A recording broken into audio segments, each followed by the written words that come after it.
Hello, and welcome to Mike Smith Podcast. I'm your host, Mike Pashota. Happy Saturday to you. So, we are going to talk about the Mets' loss last night, which was basically a staple of how the Mets have played all year round, which is they found a way to lose again. So they would lose the game 5-4 after leading for most of the game against the San Francisco Giants. This was starting matchup where we had Carlos Carrasco on the mound. Carrasco was taking on Alex Cobb. So this was two pitchers who have not pitched particularly well this year. And you were going to see the two pitch. Actually, I should take that back because Alex Cobb has actually been pretty good for the Giants. But both starters did not really did not perform to what we were really expecting them to. And Carrasco, I should take that back, because Carrasco has actually performed right to his expectations. Carrasco's done basically everything that we've expected him to do this year, which is that he didn't go deep in this game. Once again, he would only go 5 innings. And that's really been the recipe for disaster with the Mets pitching, is when they cannot go particularly deep in these games. Unfortunately, it leads to them losing because they have to go to the bullpen early. And we saw it with the approach that Buck Showalter did, which was Carrasco was done by the 5th after 5 innings. He had to bring in Jeff Brigham. Brigham pitched the 6th and into the 7th inning. He would then bring in Brooks Raley to finish off the 7th. All good so far, and then Showalter decided to go with Robertson in the 8th inning. I guess to go for the 6-out save. It wasn't entirely clear what Showalter's plan was there. And then here's the issue, is that they don't have that reliever in between Robertson, who should be pitching in the 9th inning, and the middle relief, which should consist of Brigham, Raley, Adam Ottavino. Even though Adam Ottavino's been pretty bad this year. They don't have that additional reliever. Now, when the bullpen was constructed, I guess you could say that Robertson should have been the 8th inning man with leading into Diaz in the 9th. However, since Diaz has been gone for a large portion of the year now, we can assume that's probably for the remainder of the year. I don't think it's likely that Diaz is going to be coming back. There's no reason to rush him back if this team's not going to be going into the postseason. We're looking at this team now and saying, why didn't they ever try at any point? No, it's probably unfair to say they never tried. I don't really know if there was any kind of reliever on the market that could be brought in. And truthfully, they've tried to fill that void with internal options. They've tried to bring in anybody. But to be honest, you have to look at this bullpen for what it is and say that it's an incomplete mess, which they have. Clearly, they were never expecting that Diaz to go down for the entire year. It was a pretty freak injury. That being said, how good is your bullpen construction if this bullpen immediately folded once the 9th inning man was out? Clearly, there were spots for other people in there, and that just kind of leads into the lack of bullpen depth that they have. The Robertson implosion in the 8th inning was pretty shocking. Robertson's been excellent all year round, and there's really nobody who can debate that. He's been very sharp for them, and for a veteran reliever, he's been definitely a blessing for them to give them some semblance of a solid option because they haven't had a ton. And Brooks Raley's been sort of the comeback kid all year round. He's reemerged after an ugly start. He's 2/3 of an inning pitched. He struck out both batters. Did it all in 8 pitches. I mean, excellent job. I mean, and when that happened, I would have thought, okay, they're in shape. I think they can pull this one out. They were leading 4-1 going into that inning, and then a pretty shocking lapse of, I guess I don't know really what to say. A lapse of concentration, a lapse of what exactly happened to him. But in that 8th inning, he just completely imploded. So you saw Bryce, he would get the first man out, and then just kind of let it all fall apart, really, at that point. So he struck out Wilmer. Jock Peterson would reach on an error. J.D. Davis would walk, and then 2 men on, and he gets Patrick Bailey to give up a 3-run home run. And then all of a sudden, you're like, what, really? That just happened? The worst thing that could possibly happen? I'm sorry, they were leaning forward to and going into that inning. And it's still like, what exactly just happened? How did that even occur? I don't really know what to say about Robertson. He's had blown saves before the season, but it was really very shocking to see him just completely just blow up like that. I mean, really nothing to even compare it to. I don't think he's had such a bad inning all year round. And that was just an absolute mess that he completely got himself into. I mean, you can blame the throwing error by Alonso that allowed Peterson to get on base, but the walk to J.D. Davis and then giving up the 3-run home run to Patrick Bailey, it was just a really unfortunate sequence. And there's really nothing you can really say about it to kind of make you feel improved about it. The Mets found another way to lose. It's been the bullpen the majority of the time, and the starting pitching, which has lacked any kind of ability to go deep in these games. I mean, the stat, which you can see all yourself, but they are winning the majority of the time whenever the starter goes in to the sixth inning or higher. I think they're like 22 and like 15, something like that. I forget that. I forget the exact measurements, but when the starting pitcher goes into the sixth inning, there's a better than average chance that they're going to win. There's been so few situations where a starter has actually gone past the fifth inning, has actually pitched a full 6 innings.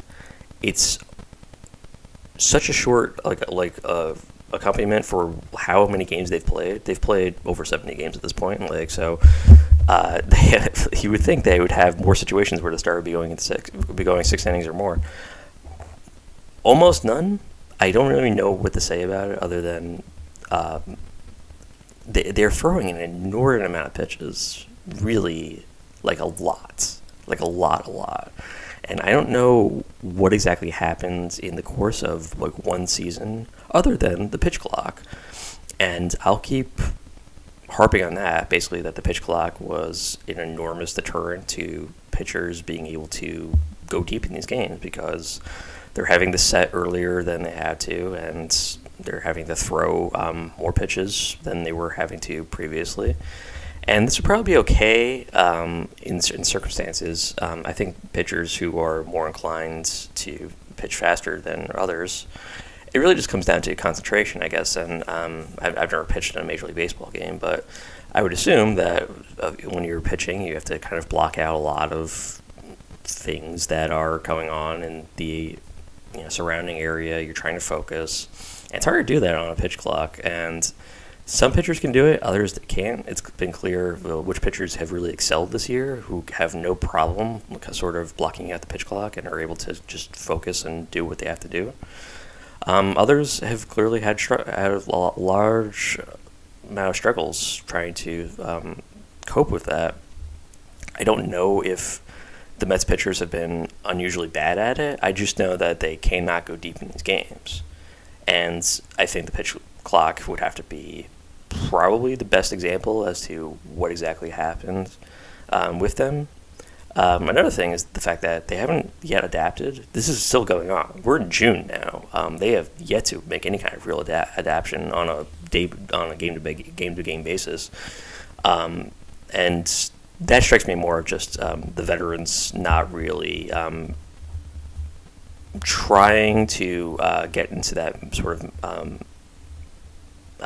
head frame. It's hard to say where exactly the issue is.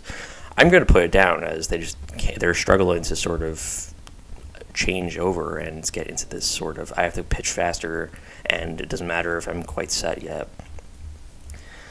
And the result of it is just them throwing a lot of balls, and there's a lot of walks, and these pitches just keep kind of these innings just go on forever. People talk about like the improved length of time, and for the Mets, I guess it's somewhat, but honestly, if you were going to ask me, like, are these games going faster? I would say not really, because the Mets, and these are the only games I'm really watching, the Mets are not able to go very deep in these games. They are throwing a lot of innings they're throwing a lot of pitches each inning, and the result of it all feels like it's just spending the exact same amount of time because they can't go deep in these games. Theoretically, if everybody was pitching correctly, then these games would be going very fast. But for the most part, it kind of feels like the same thing as always. I feel like the length of time is not really improved really in any way for these Met games because the pitchers are just throwing so many pitches that the game length of time just actually stays at roughly the same amount.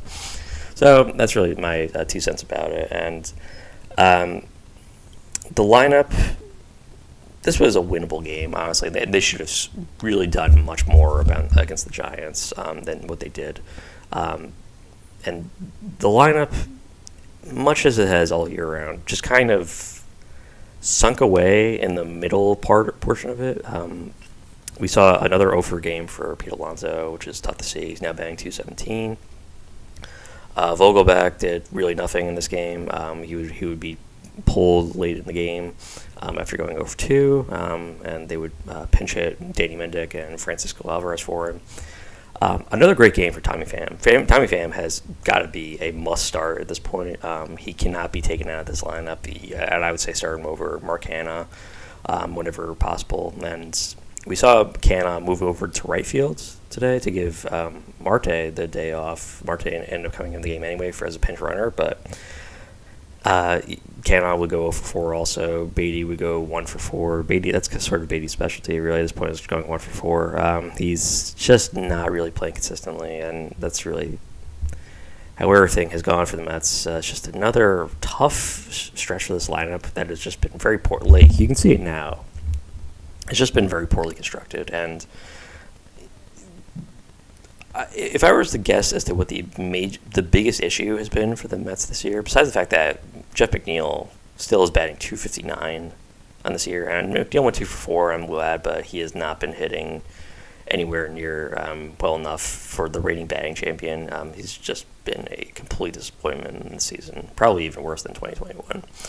I would say probably the biggest issue has been Starling Marte. Marte, his complete lack of offensive and defensive ability this year has been probably the most shocking thing. He aged very quickly, and what we've seen now is just him playing at a rate that you have to wonder why the Mets coughed up so much money for him. And if you look at last year, you'd be like, oh, that's the reason why, because he was excellent last year. He was probably the fourth most important Met in that offense last season, and he didn't even play that much. He was out for a good portion of the year due to injuries, and he was an incredibly important piece of that lineup last year. So much that the Mets really missed him going into that later portion of the season in September, and they really needed him there. And he's just continued his absence this entire year. He's been there. I mean, he's been healthy all season, I guess you could say that. I really don't know what the circumstances of his health really are, but he's been an enormous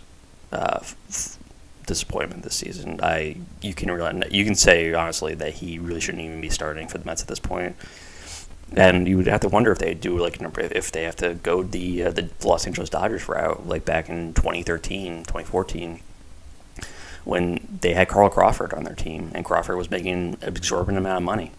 And the Dodgers just kind of absorbed his salary and kept him on the roster. He was basically a bench player making $25 million. And you have to wonder if that's the route that the Mets really have to go with Marte, which is he's not making $25 million. But you have to wonder if he's a guy who can really be a everyday starter at this point. And if they think he is, or maybe he isn't, maybe it's worth approaching or discussing the opportunity to maybe part with him, maybe in exchange for some minor leaguers, whatever it might be, just to kind of purge his salary from the team. The problem is that I don't think they actually have any other options that are better than him, other than moving maybe Jeff McNeil over to the right field, and then maybe going with Mendick or Guillorme at second base. Another option is really that appealing either, so you don't really see what exactly they can do with him. The other option I could see is maybe bringing up Ronnie Mauricio and see if he can play second base, but I actually don't know if he can do that. I also saw the idea floated around that Pete Alonso needed to be traded. And that's like an absolute no, we don't need to do that. My brother actually just texted me just now saying, I think we need to trade Alonso. And no, I don't think that's the correct approach. Besides the fact that it would really turn the fan base against this team, which, I mean, they're already turned against them, but you really don't want to take the one productive player on your team, the guy who's a homegrown Met and a guy who deserves to be playing for the Mets for his entire career. You don't want to trade that guy. Even if it means bringing in like a potential superstar in his place, I don't really see what the situation would be that they need to do that. It doesn't seem like a thing that actually needs to be done. What they need to do is trade away the underperforming veterans like Mark Hanna, Starling Marte, Carlos Carrasco. If you could somehow swing a trade for either Verlander or Scherzer, I guess you could do it, but Alonso isn't the problem. And his being traded is not really a solution either. I don't see it ever really working in that situation, and I don't think Alonso needs to be dealt. I think Alonso should be a Met for life, and they should extend him. Unless Alonso isn't making really any sort of approach as to being re-signed, if he doesn't want to re-sign, doesn't want to leave, which I don't think is the case. I think he wants to be a Met for life also. Then you could sort of convince me that a trade needs to be done if he's made it clear that he doesn't want to come back. But there's been no evidence that suggests that he really needs to be traded, and I don't think that his being traded away would ever actually solve anything at that point. I think you need your core pieces. I think you need Alonso. I think you need Alvarez. I think you need Beatty, and those are the important pieces for your club going forward. I think you also need your veterans like Nimmo and Lindor and McNeil. McNeil, underperforming as he has been this season, still an important piece. It's just a matter of him sort of figuring out what's wrong with him, and that's sort of been the issue for a lot of the Mets this year. So I think most important for the Mets and their approach going forward is to keep their core group intact and maybe start dismantling the team that was constructed this season, which is removing the veterans who cannot play clearly at this rate anymore and getting rid of those guys. And seeing what you have left, really, at that point. It may involve the Mets sort of going into their farm system and maybe trading away a piece like Ryan Mauricio to maybe acquire somebody who can be a more consistent middle-of-the-rotation starter. Maybe it's bringing in somebody who has a little bit more of a solid batting approach this year. Maybe he's hitting around 300. Who knows? I don't really know where the Mets really stand at this point and how they can go forward. But I do think that Pete Alonso should remain as a Met for life. Thank you for listening to the Mike's Mets podcast. Please be sure to follow us on Spotify and subscribe to our YouTube channel as well. Finally, please also follow the podcast Twitter, which is Mike's Mets Pod, all one word. Appreciate your time and have a wonderful rest of your day or evening. Let's go, Mets.